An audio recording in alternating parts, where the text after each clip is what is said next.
Hola a todos, bienvenidos a Café con Sal, yo soy Rodrigo Y yo soy Cristian. y estamos aquí ya en el tercer capítulo, un día más. De nuevo os traemos las noticias más importantes de la semana, aunque justo esta semana no ha habido gran cosa, básicamente el tema principal es Ayuso y todo lo que ha ocurrido, entonces os lo explicaremos después un poco más en profundidad. Y nada, Cristian, empieza hoy con las noticias. Empezamos con que AstraZeneca vuelve a reducir su abastecimiento de vacunas para la Unión Europea, y es que han anunciado que solo van a entregar 30 millones de dosis en el primer cuatrimestre, lo que significa un tercio de sus obligaciones contractuales con la Unión Europea y una reducción del 25% con respecto a lo que se comprometió en febrero. Esta noticia ya la hemos comentado anteriormente en el segundo episodio, si no recuerdo mal. Y bueno, es una noticia pésima, ¿no? Para el tema de el ritmo de la vacunación en la Unión Europea, que si ya de por sí es malo, con esta falta de abastecimiento, pues las cosas van a ir como van a ir, ¿no? La verdad es que a lo mejor no está yendo. Y otra noticia relacionada con algo que ya os contamos en su momento, es que si os acordáis, en el programa anterior os contamos que era posible que se llegase a prohibir el burka en Suiza, y es que efectivamente se ha prohibido, así que vemos que, bueno, esto reabre de nuevo pues el debate sobre el burka y todo esto, y, y es posible que más adelante lo tratemos, pero bueno, ya iremos viendo. Entonces, para continuar con las noticias de esta semana, os traemos una que dice que el Ministerio de Ciencia, aquí en España, ha dado un empujón definitivo a 8 empresas del sector agroalimentario y tecnológico al concederles 3,7 millones de euros para producir carne sintética. Y es que quizá algunos hayáis oído hablar de este tipo de carne, que es básicamente a partir de células de un animal se produce carne totalmente artificial que en un principio tiene las mismas propiedades que la carne normal. Y las ventajas que tiene la carne sintética es que es muchísimo menos contaminante que la carne natural. Y es que la carne natural, producirla es súper contaminante, y de hecho se estima que para 2040, por ejemplo, el 30% del consumo que vamos a tener las personas medias va a ser de carne sintética, porque cada vez va a haber que ir reduciendo, básicamente porque el planeta pues ya no va a dar para más. Será curioso, ¿no? Cuando vayamos al supermercado y compremos carne, pues yo qué sé, carne azul o carne amarilla, ¿no? En plan... Bueno, no sé yo si será de colores, pero no, pero será, bueno, es que es carne de plástico en realidad, es sintética. Se Sí, supone sí, que o es sana, sea, pero vamos. me refiero a que no me imagino, ¿no? Esa situación de comprar carne sintética. Yo creo que dice ese artículo 2040, pero creo que estamos muy lejos, ¿no? Ya, igual sí, igual es una estimación un poco optimista o un poco ya peliculera. Pasamos ahora con lo que es la noticia, pues, que ha llenado todos los titulares, ¿no? de todos los periódicos esta semana, y es el tema tanto de qué es lo que ha pasado en Murcia como lo que ha pasado con Ayuso en Madrid. Y es que para explicaros un poco estas dos cuestiones, vamos a explicaros dos conceptos. Uno, el qué significa tamallazo, que se está hablando en todos los periódicos sobre tamallazo, tamallazo, tamallazo, y luego sobre el pacto antitransfugismo, para que tengáis un poco de contexto. Tamallazo es básicamente que en 2003 dos diputados del PSOE en la Asamblea de Madrid se abstuvieron en la segunda votación de investidura, y uno de ellos se llamaba Eduardo Tamayo, de ahí el nombre, y esa abstención de esos dos diputados del PSOE impidieron que el socialista Rafael Simancas fuera elegido como presidente de la Comunidad de Madrid. Entonces, ese mismo año, en 2003, se celebran elecciones otra vez y Esperanza Aguirre se convirtió en la nueva presidenta de Madrid.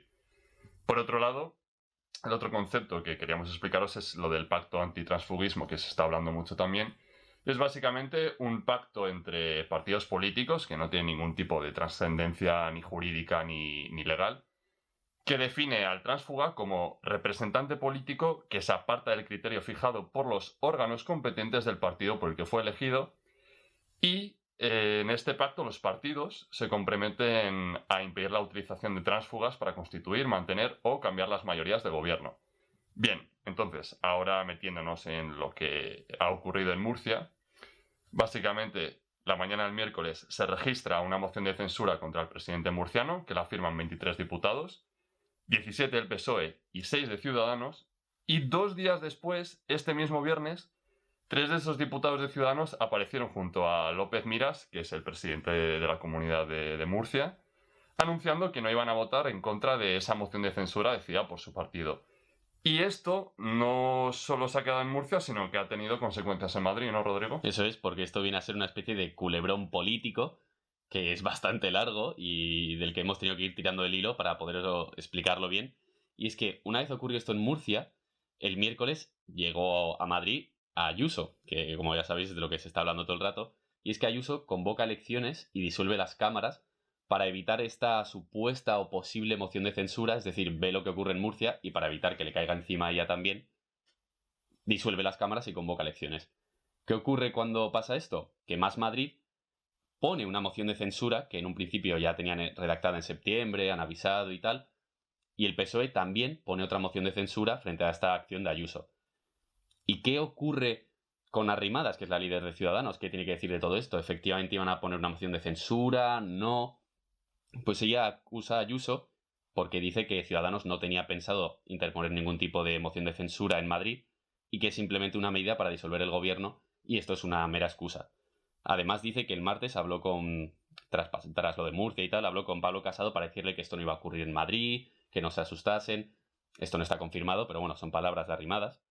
Y además dice que lo de Murcia es un caso aislado y que en Andalucía y Castilla y León, que también tienen gobiernos de coalición con PP y Ciudadanos, esto no va a ocurrir. Entonces, Arrimadas, digamos, se desmarca de lo ocurrido en Murcia, dice que es un caso aislado.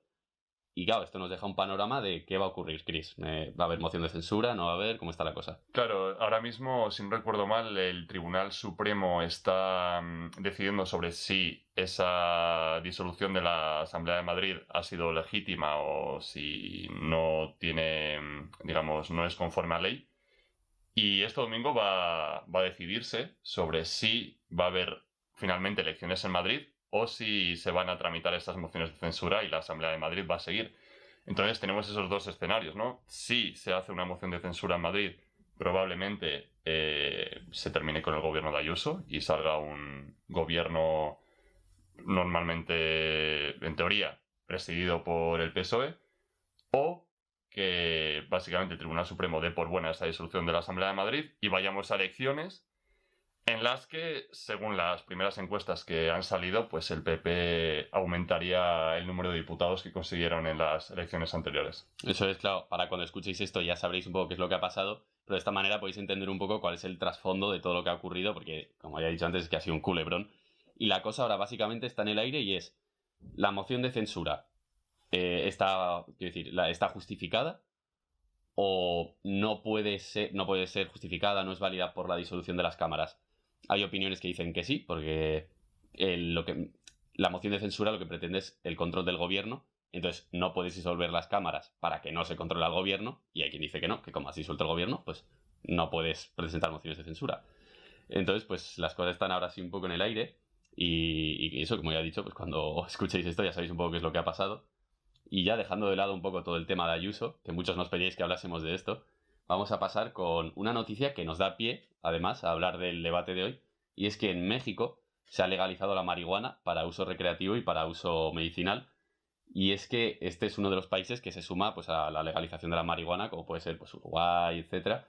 Y nada, Cris, cuéntanos un poco cómo es el panorama de la legalización de la marihuana a nivel nacional, internacional y qué implicaciones tiene. Pues nada, a nivel de España sabemos que el uso terapéutico está permitido y en cuanto a lo que es al uso recreacional, el autoconsumo se permite y se permite también la plantación para ese autoconsumo. Lo que no se permite es que esas plantas que tú autocultivas para ti mismo se vean desde la vía pública en tu casa.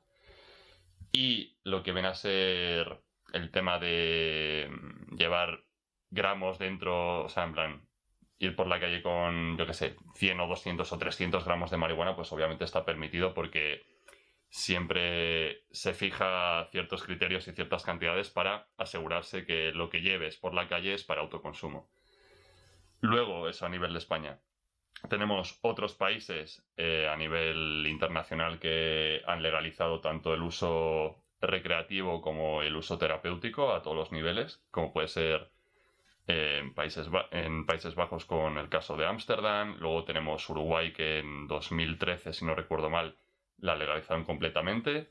Y en Estados Unidos es un caso bastante curioso en el que tenemos varios estados federales que sí que permiten totalmente tanto el uso recreativo como el uso terapéutico, pero a nivel federal está totalmente prohibido. Eso quiere decir que, por ejemplo, una tienda que venda marihuana en California, el excedente de su producción no lo va a poder vender a otro estado en el que sí también se permita esa venta, como puede ser New Jersey, ¿no? Entonces, tenemos ahí esa situación anómala, ¿no?, entre estados federales que sí que lo permiten y el estado en sí, Estados Unidos, que lo prohíbe totalmente. Canadá es otro país importante que en 2018 la legalizó. Y nada, eso es básicamente un poco el panorama, ¿no?, que tenemos con la marihuana. Claro, y detrás de todo este panorama está esto se debe llevar a otros países, debe llevarse, si se lleva el modelo federal de Estados Unidos, o una legalización total, o una prohibición absoluta. Y en la línea un poco de todas estas opiniones tenemos la opinión de un seguidor, así os la voy a poner para ver qué os parece. Yo creo que legalizar la marihuana tiene un lado bueno y un lado malo, porque, por ejemplo, en la economía, si se legaliza, el precio subiría muchísimo y junto con ello, pues toda la gente empezaría a fumar marihuana y tendríamos una sociedad totalmente inhibida y alienada que no haría caso a sus responsabilidades. Y eso es lo que pienso yo de la legalización de la marihuana. A mí esta opinión me gusta porque abre como distintos melones que trae dentro este tema de la legalización y tal. Y es que a mí, por un lado, aunque es que es complicado, no estoy a favor de la legalización de la marihuana porque sí que me parece que puede ser una puerta a que más gente la consuma. Y aunque sí que tiene un ocio recreativo, bueno, dejando por supuesto el lado medicinal, al que por supuesto estoy a favor, si puede ayudar a gente a curar sus dolores, pues adelante, porque hay enfermedades muy graves que pues conllevan un dolor insoportable.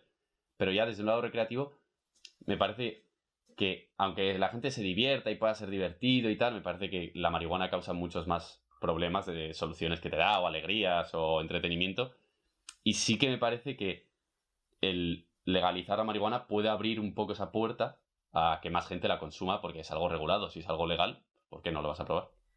La cuestión está en que, para mí, que yo soy, digamos, yo no consumo ningún tipo de drogas, ni siquiera alcohol. Para mí esa postura de gente que también consume alcohol, como es la gran mayoría de la población, que no legalizaría la marihuana, no la termino de comprender, en el sentido de que si el alcohol tiene unos efectos tan nocivos como en la salud, como todos sabemos, se permite, y a día de hoy pues eso es... Está totalmente normalizado, además. Sí, es una parte del día a día. ¿Por qué la marihuana no? O sea, sabemos que la marihuana también puede tener sus efectos negativos. Por desgracia, dado su situación de medio ilegalidad, no hay estudios que realmente ahonden en la cuestión y digan, mira, pues tiene X efectos negativos, tiene estos efectos en el cerebro, tal. Se sabe que hay algunos efectos negativos, pero digamos que si lo comparamos con cosas como el alcohol o la nicotina, que sí que son legales, pues tampoco es que sea una barbaridad decir, oye, mira, pues legalizamos esto para que esté al mismo nivel que el alcohol y la nicotina, por ejemplo. ¿Cuál es tu opinión respecto a Claro, eso es verdad, es un poco la relatividad de las drogas. O sea, hasta qué punto el alcohol es una droga blanda o es una droga tolerable, porque es cierto que el alcoholismo es un problema y de hecho además con el coronavirus ha ido a más el consumo de alcohol y el alcoholismo como tal. Pero a mí me parece que, a pesar de que haya menos estudios, porque claro, como está menos normalizado, pues estudia menos, pero sí que me parece que ya está suficientemente probado que la marihuana es perjudicial para la salud. Y aunque es cierto que en Ámsterdam, por ejemplo, sí que se legalizó la marihuana y eso no ha supuesto que se haya disparado el consumo brutalmente, en otros países como en Uruguay sí que ha supuesto un aumento del consumo. Y además a mí me preocupa porque quienes más consumen marihuana son los chicos jóvenes y, bueno, y chicas, por supuesto, son los chavales jóvenes de 15, 16 años que se piensan que fumar porros es guay y tal. Y es el abrir esa puerta un poco al si ya de por sí la droga está un poco normalizada, la marihuana, porque es bastante común. El abrir esa puerta a mí me preocupa porque al final pues es dar la bienvenida a un mundo en el que a mí me parece que uno solo pierde. Y además, me parece que sí es cierto, esa relatividad de drogas no la termino, o sea, la entiendo, pero el alcohol puede causar muchos más daños que la marihuana, ¿no? Eso depende, pero sí que me parece que, a pesar de ser una droga blanda, pues claramente no es como la heroína o otras drogas, sí que me parece que cuantas menos drogas blandas haya, mejor. O sea, y si el alcohol es bueno controlarlo, pues prohibir la marihuana me parece que a mí es lo mejor. Claro, pero la cuestión está en... Me remito a lo de antes. Yo no consigo entender cómo es que puede haber gente que está a favor de esa ilegalización de la marihuana o mantenerla en ese estatus de, bueno, pues puedes consumirla, pero no puedes ni comprarla en ningún sitio legalmente o lo que sea. Mientras que hay otras drogas que el alcohol, la nicotina, que son bestiales para la salud del ser humano, ¿no? Sí que puedes decir, mira, bueno, pues la nicotina, el tabaco, al final hay intereses económicos muy fuertes por detrás que, Claro. pese a el impacto negativo que tenga en la salud, pues siempre va a estar ahí. Siempre va a estar ahí porque el lobby de la industria del tabaco es muy fuerte. Y bueno, ¿no? También está el tema de los impuestos y todos esos ingresos que vienen bien para el Estado. Entonces, si no abrimos el melón del tabaco y del alcohol respecto a su ilegalización, ¿por qué seguimos permitiendo que la marihuana sea ilegal cuando podría tener ese mismo estatus que tiene el alcohol y la nicotina, siendo igual de perjudiciales e incluso más? Claro. Si aquí entra dentro de las libertades de los ciudadanos de qué drogas permites y cuáles no. Porque no, o sea, quien fuma tabaco pues ya sabe que es perjudicial porque está de sobra probado y se conciencia a la gente y tal. Entonces, ¿qué cosas le permites a la gente y cuáles no? Yo soy partidario de que cuantas menos sustancias nocivas permitas a la gente, mejor. Porque siendo cada uno es libre y puede hacer con su cuerpo lo que quiera y tal, pero me parece que cuanto más protejas a las personas, mejor. Pero sí es verdad que este es otro aspecto interesante de lo bueno, básicamente es uno de los motivos por los que se aprueba en los países. Los países no solo... Los estados no aprueban la marihuana para que la gente fume y sea todo una fiesta. La gente lo aprueba porque da muchísimo dinero. Esa es la idea en un principio. Entonces, es verdad lo que has dicho, estos lobbies que existen del tabaco y tal, pero hay gente que se apoya mucho en la legalización de la marihuana. Es un negocio, cada uno que haga lo que quiera con su cuerpo y con sus necesidades y con lo que quiera, y si da dinero al Estado, pues mejor.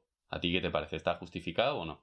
Yo, con respecto al tema de si vamos a permitir que una droga que tiene efectos negativos para las personas la vayamos a legalizar simplemente por esos beneficios que puede traer a las arcas del Estado, pues yo lo veo como un argumento bastante, no sé, un poco chusta, ¿no? Sí, es hipercapitalista, sí. Sí, ¿no? En el sentido de radical. que, entonces, por ejemplo, si algún día se descubre que la heroína o el crack tienen efectos que son buenos para la salud, pese a todos esos efectos negativos que tiene, ¿pensaremos en legalizarlos simplemente porque pueden traer más impuestos para el Estado?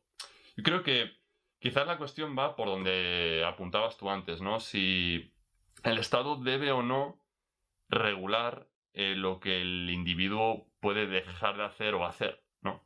Entonces, en este sentido, quizás debe de haber un punto intermedio, ¿no? En el que el Estado sí que, con su acción legislativa y tal, proteja al individuo de ciertos problemas o ciertas cosas que son nocivas para él, pero al mismo tiempo dejarle un espacio de libertad individual en el que el propio individuo, según la información que él tiene, siendo un sujeto bien informado sobre esa decisión que va a tomar, pues decide hacer esa cosa o no. En el sentido de que si legalizamos la marihuana, obviamente, y eso en muchos países, de hecho creo que en ninguno esa legalización se ha venido acompañada de una reforma educacional, yo creo que es ahí donde está la cuestión, ¿no? Si queremos que la gente tenga esa libertad para decidir si hacer una cosa o no, tenemos que asegurarnos que esas personas tengan la información necesaria para hacer decisiones